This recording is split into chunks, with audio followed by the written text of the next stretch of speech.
nomor satu itu harus konsisten.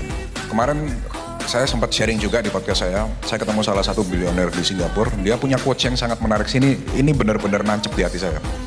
Dia ini bilioner Singapura yang punya venture capital, dia invest di berbagai orang, jadi dia ketemu orang itu bisa judge karakternya dengan cepat. Tahu nggak, dia ngomong satu hal yang menarik. I've seen so many people failure with so many reasons. Jadi banyak orang gagal, orang yang nggak sukses, alasannya itu macam-macam. Ada yang ini, yang itu, yang ini. Tapi orang sukses yang saya lihat itu selalu punya kesamaan. Wah, saya langsung pikir. Dan kesamaan yang selalu dia bilang itu konsisten. Jadi nggak boleh angin-anginan. Jadi saya nggak boleh suam-suam kuku bahasa kita. Jadi kalau memang mau terjun lebih memilih di dunia kripto, ya fokus di dunia kripto. Apalagi, tapi kembali lagi benar kata Suli, pelurunya digedein dulu, cash-nya bisnisnya dulu. Nah kalau pertama konsisten dulu di bisnisnya dulu. Bisnis ini misalnya kalian bekerjanya di bidang apa, kan ada yang macam-macam, tadi yang ada approach saya, ada yang di bisnis ini, bisnis itu, bisnis ini. Konsisten aja di satu bisnis ini sampai benar-benar menguasai jadi rajanya di bidang itu gitu loh. Jangan sampai belum jadi di sini nanti tertarik tawaran teman, ini ada bisnis baru, ayo kita buka lagi, buka lagi. Satu ini aja belum jadi juara, di tempat lain mau buka lagi ya digebukin orang banyak kan akhirnya nggak jadi. Jadi nomor satu, kalau mau jadi 100 billion, nomor satu itu konsisten. Di bisnis dulu, karena kita butuh cash cow untuk investasi.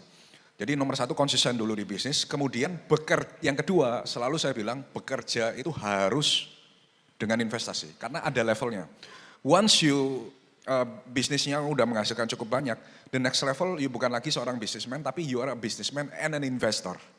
Jadi uang yang kalian sudah dapat itu akan multiply lebih cepat lagi kalau kalian mulai berinvestasi. Nah berinvestasinya gimana? Tergantung kalian nyamannya di mana, analisanya jago di mana. Kalau saya jago analisanya di kripto, saya kalau disuruh masuk ke saham lokal seperti Andre Hakim, seperti Blue Michael, seperti Bro Douglas, David dan lain sebagainya itu bukan expertise saya. Jadi malah saya nggak menyentuh atau saya nggak mau belajar saham lokal karena saya fokus di sini. Karena I made money a lot from crypto karena saya mengerti fundamentalnya dan saya menguasai banget. Jadi kalau ditanya apakah saya mau lebih kayak ngelihat Andri, ngambil IPO ini menang, trading ini menang. Dilihat menggiurkan. Tapi kalau saya mau belajar ke sana dan akhirnya saya jalan dua, the one who chasing two rabbits will get nothing. Ya, jadi yang kedua itu tadi invest, kalau udah kerja harus dibarengi investasi. Nggak bisa kerja doang karena kalau kerja doang sampai bongkok juga sampai tua lu harus kerja. Sedangkan kita masa kita kerja kan umur kita bisa diukur lah sampai kapan kita kerja. Kita harus punya investment. Jadi kalau mau 100 billion journey, saya cuma bisa kasih advice dua ini.